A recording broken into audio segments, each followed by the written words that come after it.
Chapter 1. With a heavy clang, the door of Merle's family mausoleum shut behind her. The sudden silence enveloped her, the sounds of sleepy Portland cut off.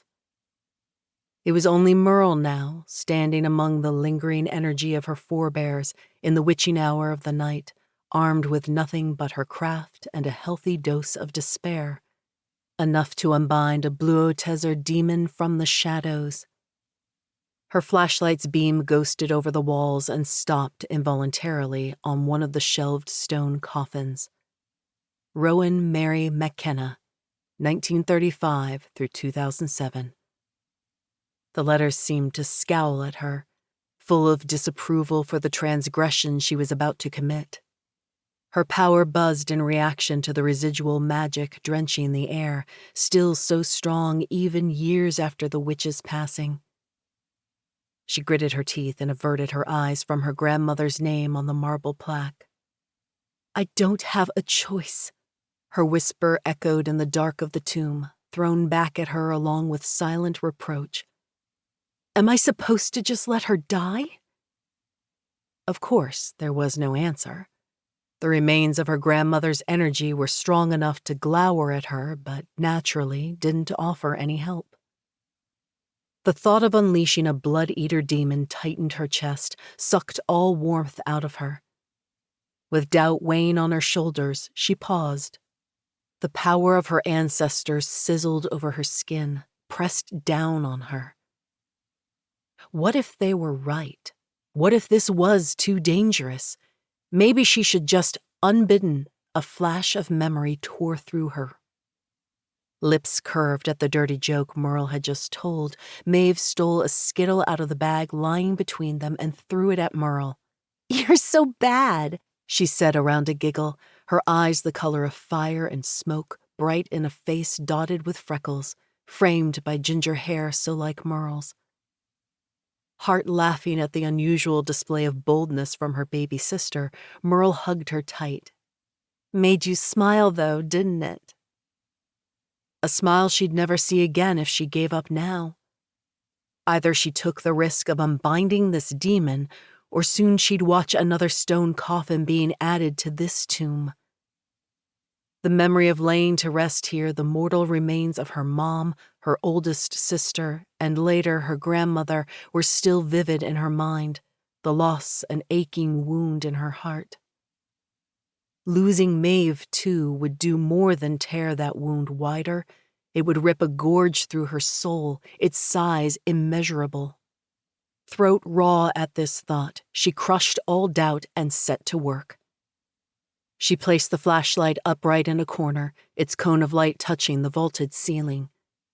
Next, she unzipped the duffel bag she had brought and took out the sage. Lighting it, she purified the space, ensuring no trace negativity would corrupt the spell, though the lingering power in the air would have already repelled most evil spirits. Some spaces didn't require as much cleansing as others. The burial place of a line of strong witches was one of them. With the heavy, smoky scent of the sage still saturating the air, she threw the salt in a circle around herself. Just a precaution. A ward against intrusive spirits who might attack her while she cast the spell.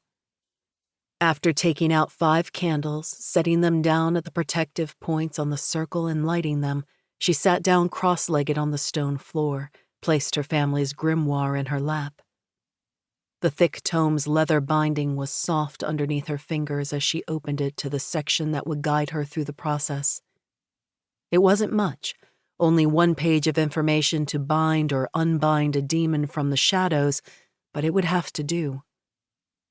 Closing her eyes, she reached out to the source of all that was magic and life. "I humbly beseech the powers that be to grant me protection," she whispered into the silence.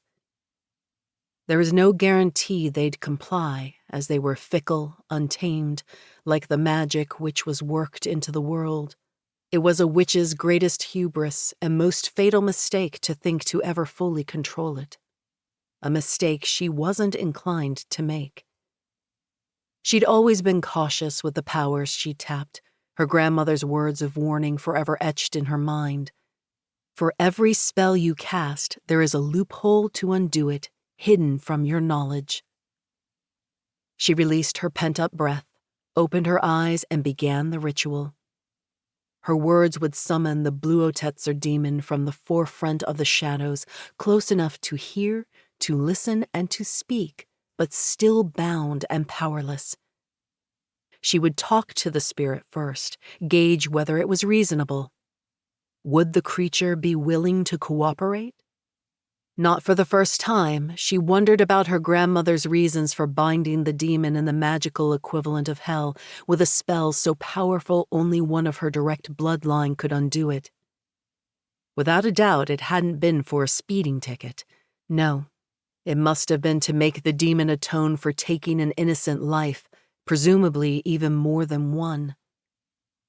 Shaking off the queasy feeling in her stomach, she refocused.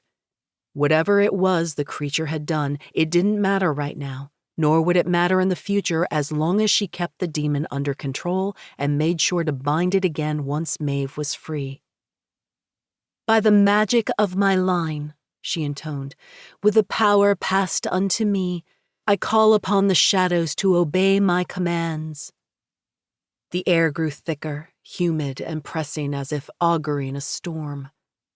The shadows writhed, whispers of darkness, coiling and uncoiling in tendrils of black and gray, like the smoke of the sage had done shortly before.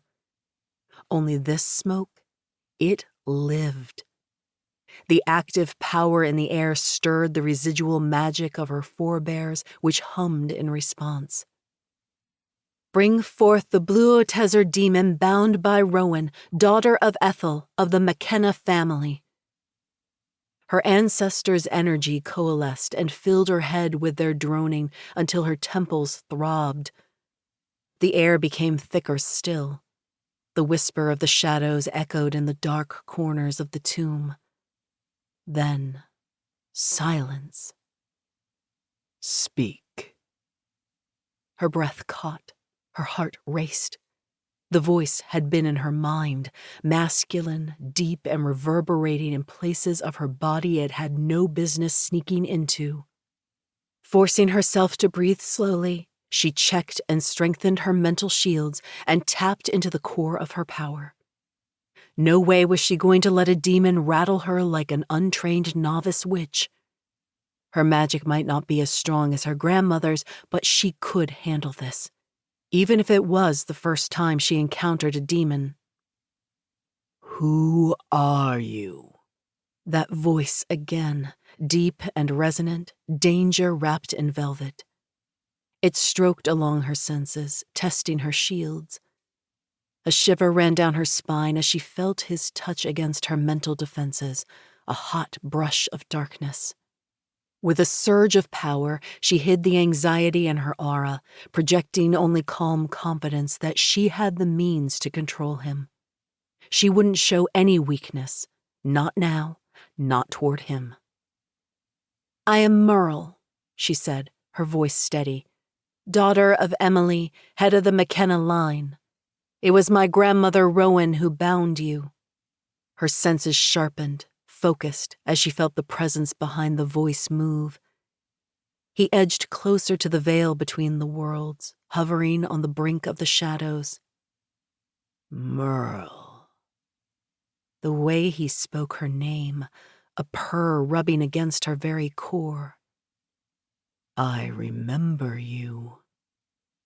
Her skin prickled. "Your hair was braided." He paused. The air crackled. "Blue. Your dress was blue like your eyes." Her heart beat a frantic tattoo against her ribs. "You were a pretty girl, little witch." His words unlocked a memory, a string of images, emotions, buried for so long she had all but forgotten. It came back now with a jolt. The lawn outside her house. The old cherry tree still stood, its branches swaying in the warm evening breeze. Piercing bright eyes focused on her as the demon crouched down, leveling his face with hers. Sizzling energy brushing over her skin, making the hairs on her arms rise. Hello, little witch. A smile on his lips. Merle! Her grandmother's voice came from somewhere behind her. Her heart thrummed. Those eyes held her captive. Merle, get back inside, now! Merle had never heard such sharpness in her grandmother's voice. Listen to your grandma, little witch. You are too young to play outside after dark. The wind tousled his chestnut-colored hair, then rustled through the leaves as he winked at her and stood. Her grandmother stepped up to the mail just as Merle was hauled back, dragged into the house by her mother along with hushed words of reproach and an onslaught of maternal protectiveness. But Merle's gaze never left his face. A face of cutting beauty, laced with a subtle hint of danger that even a 5-year-old understood. She sucked in a breath at the force of the memory, the maelstrom of emotions it evoked. Wrenching herself back into the present, she tried to calm her nerves. Still, the little girl inside her trembled. I have summoned you to make you an offer.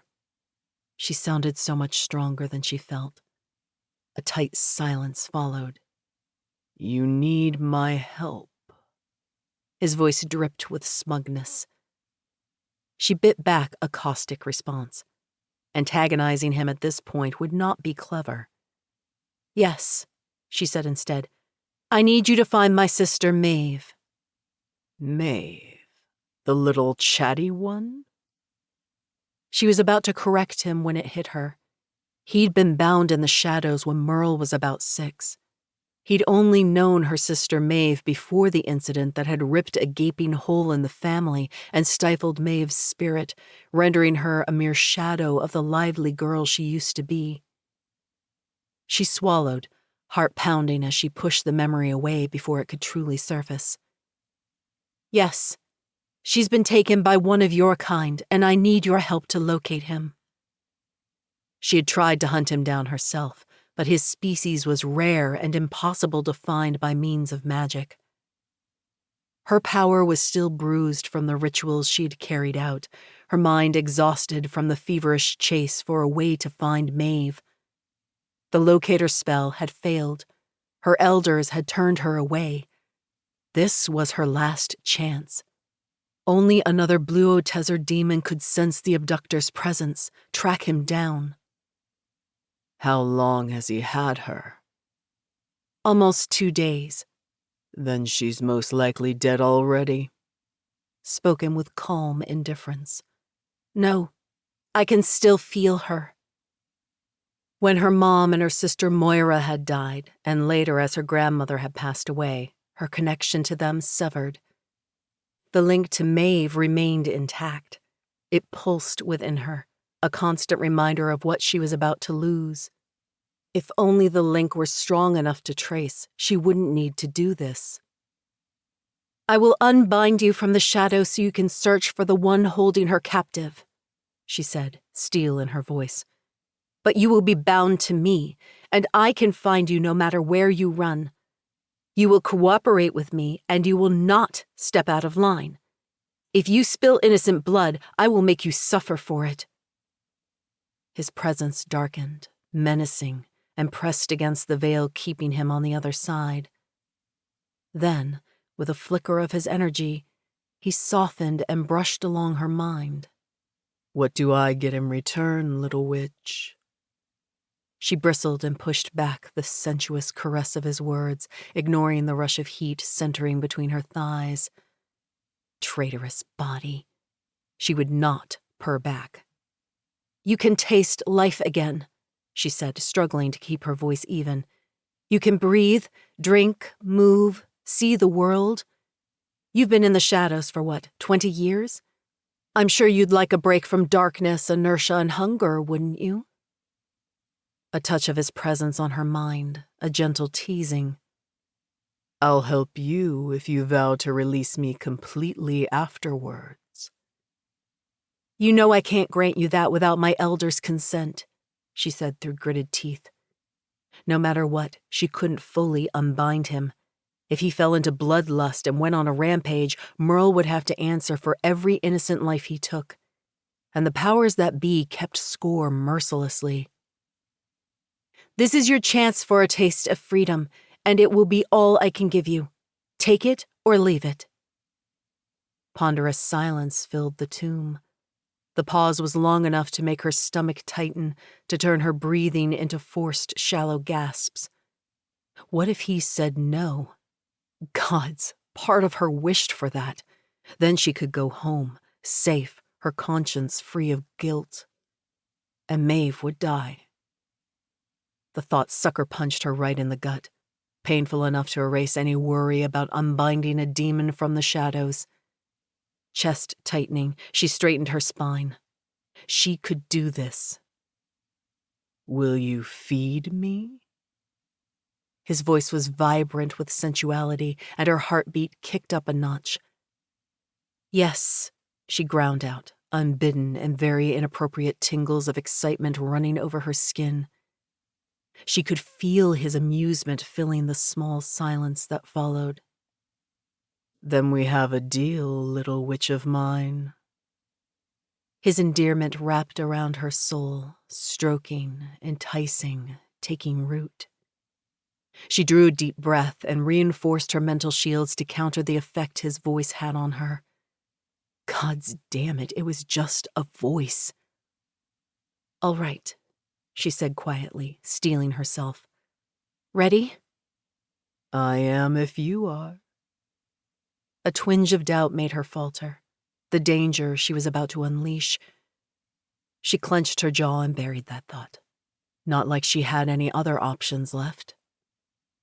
On an inhale, she bundled her power and focused on infusing her next words with the magic that transformed ordinary language into a spell. "From hunger, pain, and darkness, bring unto the light the spirit bound by Rhun in never-ending night, relinquished from the shadows, as per my decree, its form released, its power leashed, it will be chained to me." Her magic stuck, fused with the innate power of the words, and clashed with the sentient force of the shadows. For a moment they bristled, recalcitrant and ever hungry as they were, but then they yielded. Coiling, they became a mass of Stygian, impenetrable darkness in front of her eyes, merging into a form on the floor. She held her breath as the writhing black stilled and molded into the motionless shape of a man lying on his back. The last of the shadows fell away from his body with a whisper, reluctantly letting him go, and slowly all color came back to his form. And gods have mercy, what a form. Heat shot up to her face. He was completely, utterly naked. She hadn't been prepared for that. The grimoire hadn't mentioned he'd be like this, so nude and gorgeous. Damn, this wasn't fair. This so wasn't fair. There should have been a warning. Impressive muscles bunched underneath his ivory skin she ached to touch, her fingers twitching. She curled them into her palms instead. Her eyes, however, devoured him. His shoulders and chest were well-defined, wrought with iron strength, though far from bulky. He was all lean muscle, athletically toned, not an ounce of fat on his delectable body. Her gaze involuntarily followed the faint trail of dark hair from his chest, over his ripped abdomen to his groin. She drew in a harsh breath and averted her eyes. The room temperature shot up to rival a sauna. She would not look back. She would not look back at his. "Like what you see?" The murmured question pulled her undisciplined gaze. Damn it, she'd looked back, from the captivating sight of his package up to his face. His eyes were now open, focused on her, glinting with male arrogance. Dark brown hair framed his clear-cut beauty of the face she had seen so long ago it seemed like another life. She'd been so young then, a child, and though she had been drawn to him with equal measures of fear and fascination, it had been a child's eyes that looked upon him. Not anymore. The flush rolling over her skin, the urge to touch, taste, feel, the whisper of want that prickled warm in low feminine places. It was very much adult. Right here, right now, she was further removed from childlike innocence than she'd ever been. "You grew up beautiful, little witch," he said, his voice raspy from decades of disuse. Eyes of pale bright green met her own, searing, intense, daring in the overt appreciation they displayed. A slight movement drew her gaze to his loins again before she could stop herself. Oh yes, he appreciated her presence all right. Her mouth turned dry. Closing her eyes tight, she fought the waves of embarrassment rushing through her. She didn't ogle men like they were a yummy piece of cake. No, she didn't, no matter how yummy. "You know," he said, a whisper of dark need behind his words, "I don't mind posing nude for females." She opened her eyes again and glared at him. Damn if his self-satisfied smirk didn't make him even hotter. "But as much as I'm enjoying your attention, I am kind of starving right now." Of course he was. His demon aura, still faint because of his weakened condition, flickered with the kind of hunger born of years of deprivation. He'd been starving for the past 20 years, denied any nourishment in the shadows. Though his body hadn't degenerated, obviously, he would have suffered from terrible hunger. Well, that she was prepared for. She snapped into action and turned to the duffel bag, pulling out a unit of blood. From the little information she had found in the grimoire, she knew his demon species fed off human blood, having given rise to the vampire myths among different cultures. Folk memory and superstitions had distorted the truth over time, creating the legend of the undead. Blue Otezer demons, however, were very much alive, and they had never been human to begin with.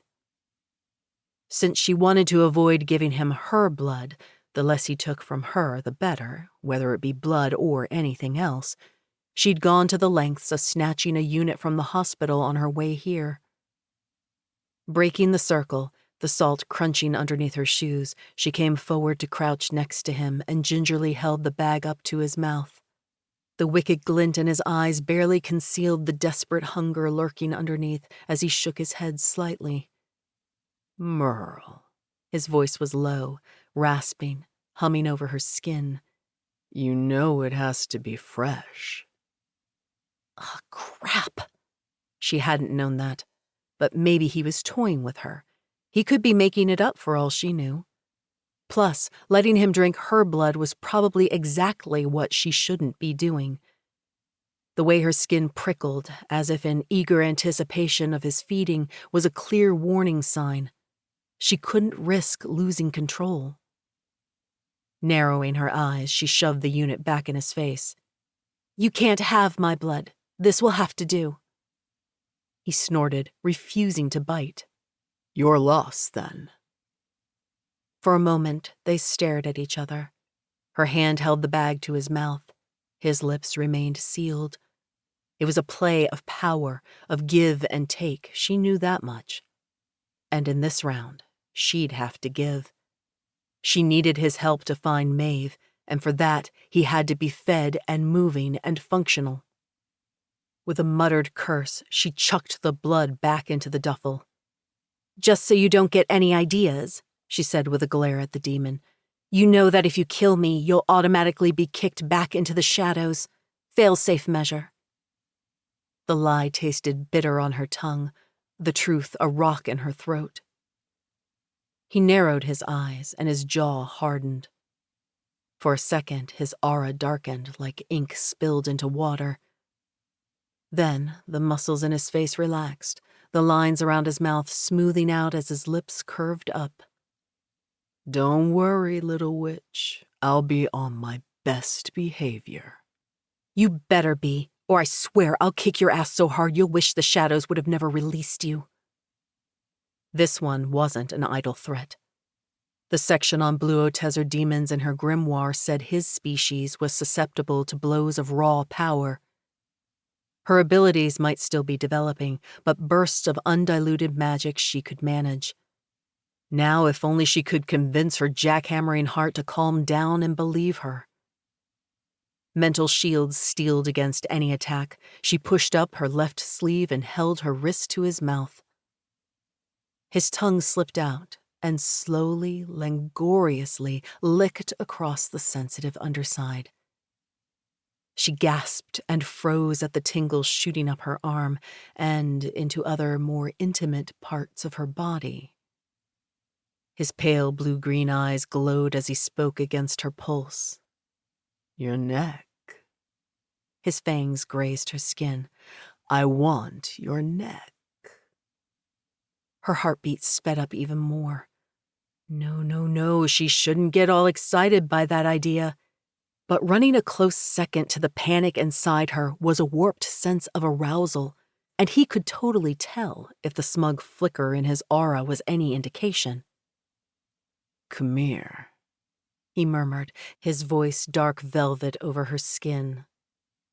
She managed to glower at him as she slowly leaned over, pushed her hair aside, and exposed the curve of her neck.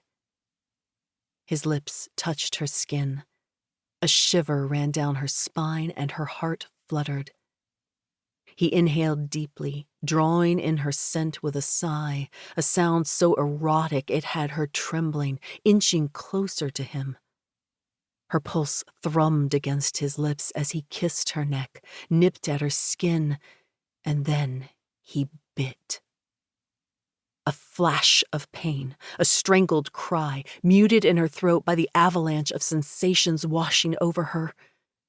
Her skin was on fire. Waves of heat rolled through her body in the rhythm of his strong pulls. Tingles of excitement spread like wildfire, unpredictable, uncontrollable, taking down her defenses one by one. She heard herself moan, a distant sound that startled her. She was enjoying this way too much. With an effort, she drew back. She had to stop this before he went too far. His hand shot up to her neck, took hold of her nape, and pulled her back down. More. Hell no. Reaching inside herself, she tapped into the glowing core of her powers and pulled up a thread of raw magic. She struck out, and he blocked it as easily as if swatting away a fly. Her heart stuttered. Panic iced her spine. He shouldn't be able to do this. The grimoire had said he'd be susceptible to. He bit her again. She gasped, not at the pain, but at the pleasure. Rolling heat, her senses moaning at the strokes of lust, silken darkness caressing her mind, her body.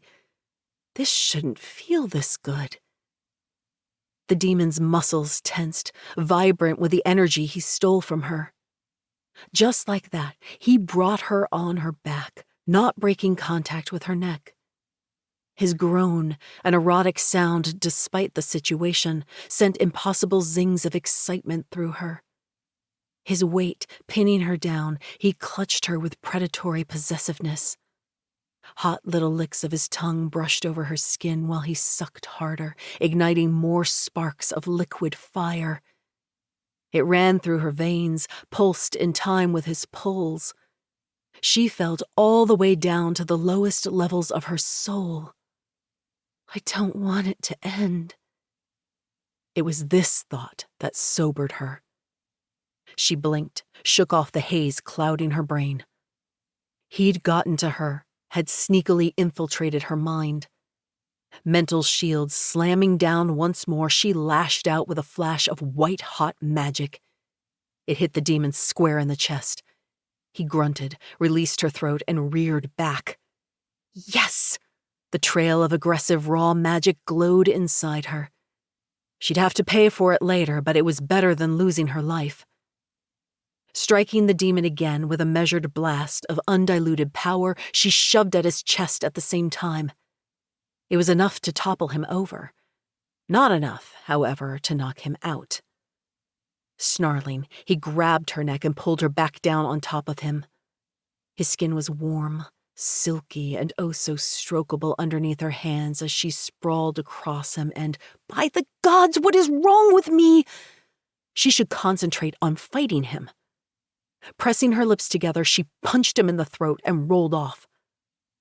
The demon coughed and cursed, his aura clouding with darkness. Eyes narrowed at her, he sat up and lunged. Her back hit the stone floor before she could so much as grab a thread of magic. All the air left her lungs on a whoosh. The demon pinned her down, her wrists locked in his grip. Heat and dark power charged the air between them. Her magic flickered, waned. Damn it, not now! Wiggling, she made an effort to break free of his hold, but all she could succeed in doing was to rub her body against his. He licked the curve of her neck up to her ear. "Keep doing that, little witch," he murmured, his breath hot against her skin. "Feels amazing." She stopped moving, and with a disappointed tisk, he resumed drinking. Oh, gods!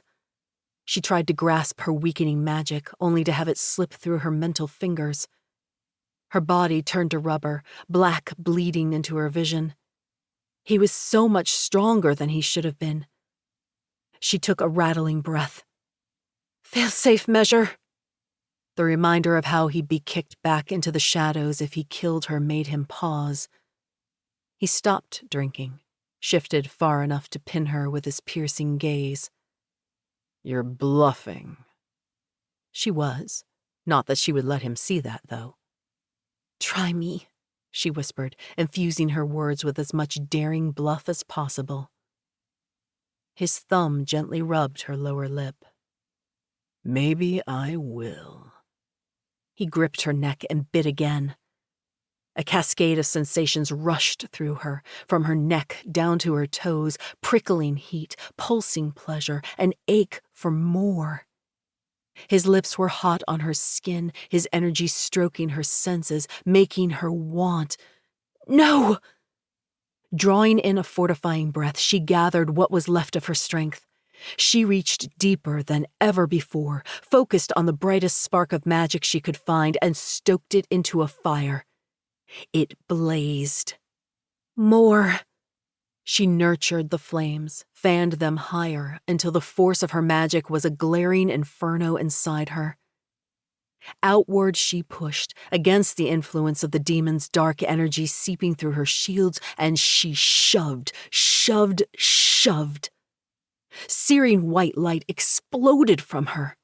It hit the demon full force, catapulting him off her.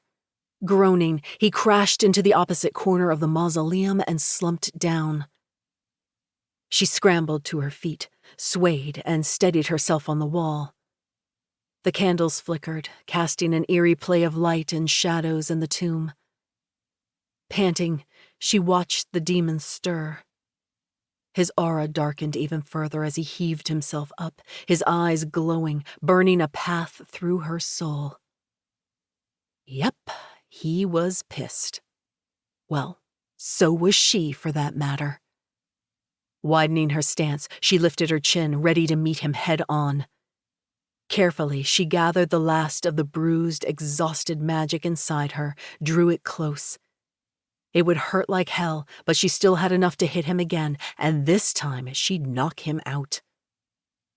He took a step toward her. She clutched her power tighter.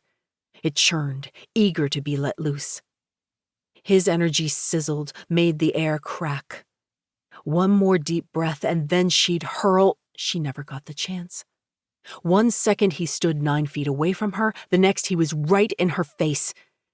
Damn, he's fast, was her last coherent thought before everything happened at once. His hand shot out, tangled in her hair. Primed and ready, her power surged to the surface. His other arm wound around her waist, yanked her to him.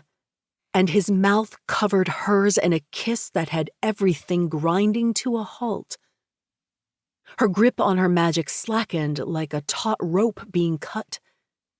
His lips were hot as they crushed against hers, his tongue demanding as he licked at her, all but ordering her to open up. On a flash of reason, she clamped her mouth shut tight. He bit her lip then, just lightly, but enough to sting. "Ow!" she reared back. "Damn you, you bat—" Her next words died a shameful death as he took full advantage of her open mouth. His tongue stroked inside her, branding her down to her now fizzling powers. His taste was exquisite, a drug to her senses. Dark spices, sultry heat, kissed with a hint of iron from her own blood.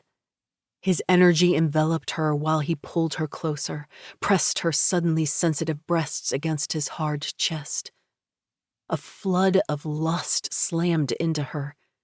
It tore down her defenses with terrifying ease, transformed her anger into something primal, voracious, and aggressive. Next thing she knew, her hands were on his shoulders, yanking him closer, her nails digging into the heat of his skin. She licked and tasted and met his tongue, driven by need and hunger. He growled into the kiss, ground his body against hers, and, good gods, the feel of his hardness against her hip. Everything else dissolved until there was only heat, maddening pleasure, and the need to draw blood. Fully lost in a spiral of lust, she didn't see it coming. Breaking the kiss, the demon swiped her legs out from under her. For the second time this night, she crashed down on her back on what had to be the hardest floor ever built. Pain shot through her, from her spine to her fingertips, in biting, razor-sharp currents. Breath knocked out of her, she couldn't even wheeze. In between the black dots dancing in her vision, the demon rose above her.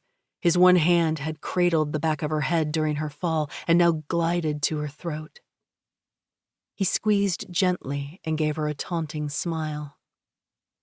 "Let's do that again sometime," he said, kissed her nose, and was gone. The gaping door let in a rush of cool night air, brushing over her shivering body. Her chest heaved as she gasped for breath. The rush of adrenaline slowed, and the aftermath of the fight took its toll. Her magic, weakened, almost depleted, had simmered down to a mere glimmer. Her body ached in a million places at once. If she'd been exhausted before, now she felt like roadkill come back to life and run over by a truck again. That damn sneaky bastard demon! He'd savaged her, almost killed her, had left her nearly broken, lying on the floor. Even worse, he'd had the audacity to kiss her and make her like it. She would have his ass for that. You can listen to the rest of the book in the Tempt Romance audiobooks app, available on the App Store and Google Play. The link to the book is in the description. Discover even more bestsellers and exclusive stories updated weekly, only in Tempt Romance audiobooks.